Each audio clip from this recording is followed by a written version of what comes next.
Hola, bonjour à tous et bienvenue dans cette nouvelle vidéo. On se retrouve aujourd'hui pour un nouvel épisode de ma série On parle d'eux. Et aujourd'hui, on va parler de stress et crise d'angoisse. Génial, un sujet super joyeux donc et d'anxiété et tout ce qui va avec évidemment. Donc déjà pour ceux qui ne connaissent pas cette série, c'est une série où je décrypte des événements, des grandes notions qui nous intéressent plus ou moins tous. Donc j'ai commencé cette série avec on parle de couple et de célibat, je vous ai aussi parlé de productivité et récemment j'ai tourné un épisode sur être végétarien. Donc aujourd'hui on va aborder l'anxiété. Donc l'anxiété, mon histoire avec cet immense plaisir. Donc il faut savoir que je suis une personne extrêmement stressée, mais vraiment extrêmement stressée. Je suis stressée en permanence, je vis dans un monde de stress. Mon quotidien n'est que stress, tout le temps, tout le temps, tout le temps, tout le temps. Et d'ailleurs, vous trouverez peut-être pas beaucoup d'astuces ici contre ça, parce que vraiment, je n'ai jamais, pas trouvé grand chose qui m'aide vraiment à me calmer. Mais c'est pas grave, on va en parler. Ça fait du bien d'en parler parfois.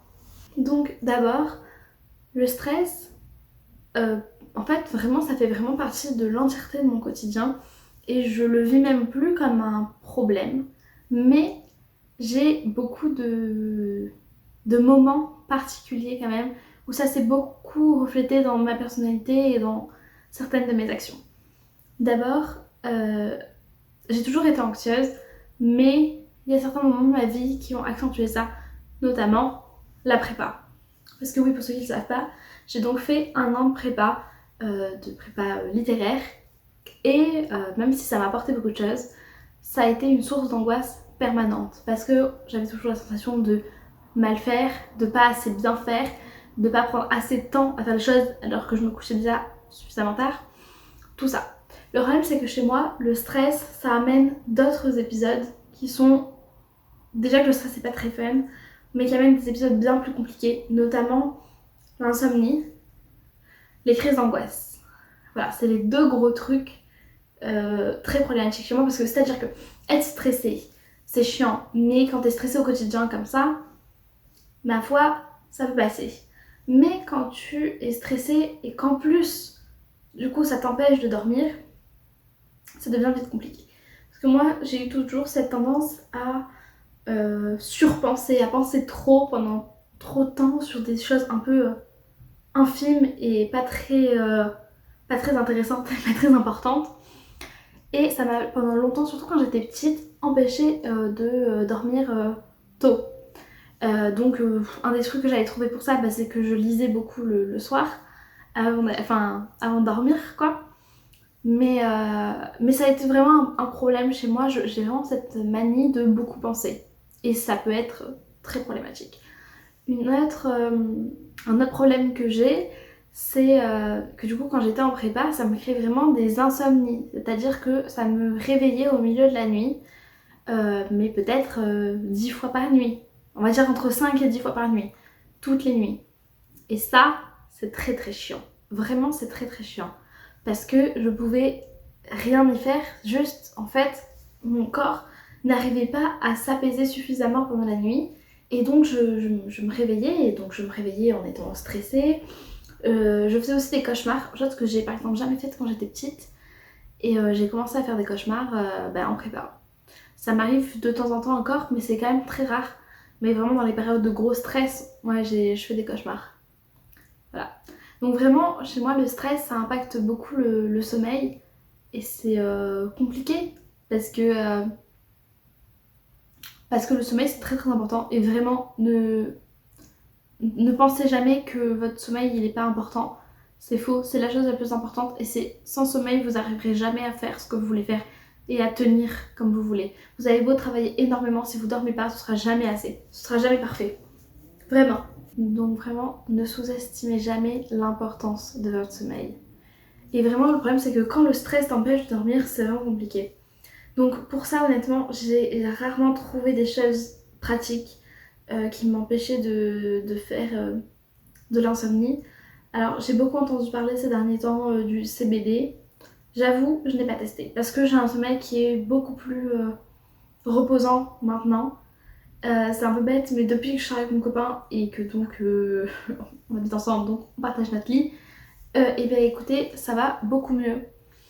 Donc peut-être qu'il y a un aspect où je me sens plus reposée, plus à l'aise et donc je dors mieux. Mais voilà. Mais après sinon, je vous conseille vraiment de lire et peut-être essayer donc l'huile de CBD. Et peut-être que pour certains d'entre vous, ça peut marcher la méditation, ce genre de choses. Moi, ça marche pas beaucoup. Enfin, parfois, ça arrive à me détendre, mais c'est pas ultra efficace chez moi. Genre, je sais pas. Après, j'ai un peu des périodes où j'aime bien et des périodes où j'aime pas du tout. Donc voilà. Mais vous pouvez essayer. Peut-être que pour certains d'entre vous, ça marchera très bien. Je sais que c'est un truc courant. Voilà. Et donc je vous disais aussi que le stress chez moi, ça donne source à des crises d'angoisse. Et alors chez moi, je sais pas si ça se manifeste chez tout le monde pareil, mais chez moi les crises d'angoisse, c'est un truc où j'arrive pas à respirer, je sens que je m'étouffe. Je sens que là c'est compliqué, l'air il passe plus. Et j'ai vraiment l'impression de m'étouffer.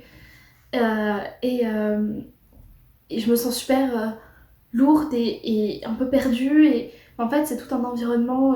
C'est comme si je rentrais dans une bulle où il n'y avait plus d'air. Et donc, j'ai l'impression d'être un peu bloquée. Voilà. Et c'était pas très fun. J'en ai fait quelques-unes dans ma vie, ça m'arrive de temps en temps. Souvent, il y a un déclencheur un peu, il y a un élément qui peut poser problème, qui fait que je fais une crise d'angoisse. Mais parfois, c'est juste un surplus d'émotions. Parce que oui, il faut savoir que j'ai jamais été diagnostiquée, mais je suppose très fortement être hypersensible. Et donc, vraiment, chez moi, les émotions, elles sont tout le temps comme ça. Ça, c'est mes émotions en permanence. C'est pas très pratique, vous vous en doutez bien. Et ce qui fait aussi que, du coup, quand je suis angoissée, ben, ça régule très vite mon humeur. Très vite, ça va impacter la personne que je suis et mon caractère. Et donc, ça peut. Je peux être beaucoup plus dans ma bulle, beaucoup plus froide, etc. Alors que de base, je suis une personne très très sociable. Et donc, vraiment, chez moi, c'est un réel problème, ces crises d'angoisse. Et je sais que ça se développe pas chez tout le monde de la même manière, les crises d'angoisse, qu'il y a des gens qui les vivent pas du tout pareil que moi. Mais moi, c'est vraiment ce truc de respiration qui est le plus important. Et après aussi, il y a beaucoup de trucs de. Le stress, ça me fait beaucoup culpabiliser. Je suis très forte pour me culpabiliser de beaucoup de choses. Quand j'ai l'impression d'avoir fait un truc mal, vraiment, et ça m'angoisse beaucoup. Et en fait, c'est un cercle vicieux chez moi, le stress. Parce que je culpabilise, donc je stresse, donc je fais une crise d'angoisse, mais je culpabilise de faire une crise d'angoisse. Enfin, c'est que des choses comme ça tout le temps. Et c'est très très dur de sortir de ça. Donc vraiment, il n'y a pas beaucoup de moyens chez moi, vraiment, à part essayer de faire attention à ma respiration et tout. Et ça, j'ai trop du mal. J'ai vu plein de techniques de respiration, vraiment, je vous promets, j'essaye, mais impossible. C'est une catastrophe. Est-ce qu'il y a vraiment des gens qui arrivent à se calmer en respirant? Parce que moi, impossible. C'est catastrophique. Mais honnêtement, j'ai pas vraiment de manière. J'ai jamais trop réussi.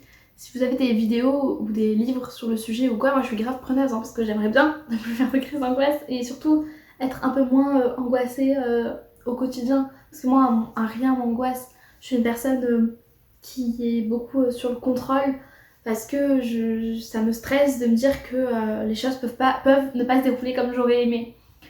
Et par exemple, ça, genre moi en faisant des études de communication, j'ai des travaux de groupe tout le temps, en permanence, j'ai des travaux de groupe. Et forcément, je ne fais pas partie des autres. Et ça, c'est très très dur pour moi et c'est une source de stress immense, mais vraiment immense. À côté, un partiel, c'est rien pour moi. Vraiment, le pire, c'est les travaux de groupe. J'adore ça, hein, mais c'est une vraie épreuve de ne pas contrôler en permanence comment et quand les gens font les choses.